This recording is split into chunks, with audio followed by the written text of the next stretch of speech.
तो चलिए आज नजर डालते हैं अंतर्राष्ट्रीय योग दिवस पर।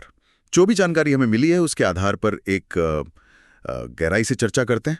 हर साल 21 जून को, जैसा कि हम जानते हैं, ये दिन मनाया जाता है और तारीख भी दिलचस्प है। उत्तरी गोलार्ध में साल का सबसे लंबा दिन। इसे अक्सर मतलब एक नई शुरुआत के संकेत की तरह देखा जाता है ना? हाँ बिल्कुल, एक नई शुरुआत, नई ऊर्जा का प्रतीक। अच्छा, इस बार तो ये 11वां अंतर्राष्ट्रीय योग दिवस था।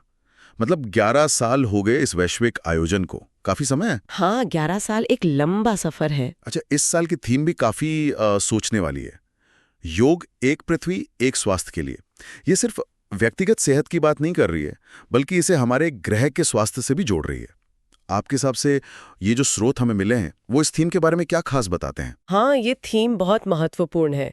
स्रोत यही इशारा करते हैं कि योग सिर्फ शरीर और मन का संतुलन नहीं है। हाँ। बल्कि ये गहरा कनेक्शन दिखाता है कि हमारी अपनी सेहत, मतलब हमारा फिजिकल मेंटल वेलनेस, वो सीधे सीधे हमारे पर्यावरण, हमारी पृथ्वी की सेहत से जुड़ा हुआ है। अच्छा। तो ये एक कह सकते होलिस्टिक अप्रोच है, समग्र स्वास्थ्य, जिसमें व्यक्ति और प्रकृति दोनों शामिल हैं। हाँ, ये नजरिया वाकई बहुत व्यापक है और लगता है ये विचार दुनिया भर में गूंज भी रहा है। जानकारी में साफ दिखता है कि दुनिया भर में बड़े पैमाने पर भागीदारी हुई, खासकर भारत में। हाँ, भारत में तो जबरदस्त उत्साह था। हाँ, बताया गया है कि कई जानी मानी हस्तियों ने बड़े बड़े योग सत्रों का नेतृत्व किया। बिल्कुल। और एक बात जो वाकई ध्यान खींचती है वो ये कि हजारों बच्चों ने मिलकर विश्व रिकॉर्ड बनाने की कोशिश भी की। हाँ, वो भी एक हाईलाइट था।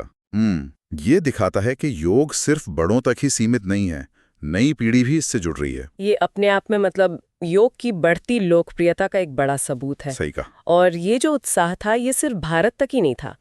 ऐसा नहीं है, स्रोत साफ बताते हैं, जैसे आपने कहा, संयुक्त राष्ट्र मुख्यालय से लेकर यूएन हेडक्वार्टर्स में भी। हाँ, और दुनिया भर के कई शहरों में, पब्लिक प्लेसेस में, पार्कों में, चौराहों पर, हर जगह लोग योग दिवस मना रहे थे। तो ये एक तरह से यूनिवर्सल अपील दिखाता है योग की। बिल्कुल। ये जो आइडिया है ना कि अपने शरीर को बैलेंस करना और साथ साथ पृथ्वी को हील करना, उसे स्वस्थ रखना, ये कहीं ना कहीं दुनिया भर के लोगों को कनेक्ट करता है।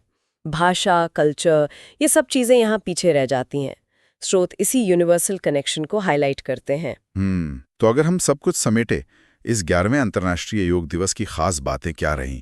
एक तो ये थीम है ना, व्यक्तिगत और पृथ्वी के स्वास्थ्य को जोड़ती हुई, और दूसरा ये जबरदस्त वैश्विक भागीदारी। हाँ, भागीदारी तो वाकई देखने लायक थी। हर उम्र के लोग शामिल थे इसमें, बच्चे बड़े सब। ये सिर्फ एक दिन का इवेंट नहीं लगता, बल्कि एक मूवमेंट जैसा महसूस होता है। बिल्कुल सही। और यहीं से एक महत्वपूर्ण सवाल भी खड़ा होता है। देखिए, स्रोत मुख्य रूप से योग के जो सिद्धांत हैं, संतुलन और सामंजस्य, उन पर फोकस करते हैं। हाँ, संतुलन और सामंजस्य। हाँ। खासकर व्यक्तिगत स्वास्थ्य और पर्यावरण के संबंध में। लेकिन सोचने वाली बात यह है, और शायद ये आगे की चर्चा का विषय हो सकता है, कि क्या योग के इन्हीं मूल सिद्धांतों को, इसी बैलेंस और हार्मनी के कॉन्सेप्ट को हम जीवन के दूसरे क्षेत्रों में भी लागू कर सकते हैं? अच्छा, जैसे? मतलब शायद कुछ बड़ी वैश्विक चुनौतियां हैं, उनके समाधान के लिए क्या ये सिद्धांत वहां भी प्रासंगिक हो सकते हैं? ये एक विचार है। ये वाकई एक गहरा विचार है सोचने के लिए कि योग के सिद्धांत कहाँ तक जा सकते हैं। खैर, आज के लिए इस विषय पर हमारी चर्चा यही समाप्त होती है।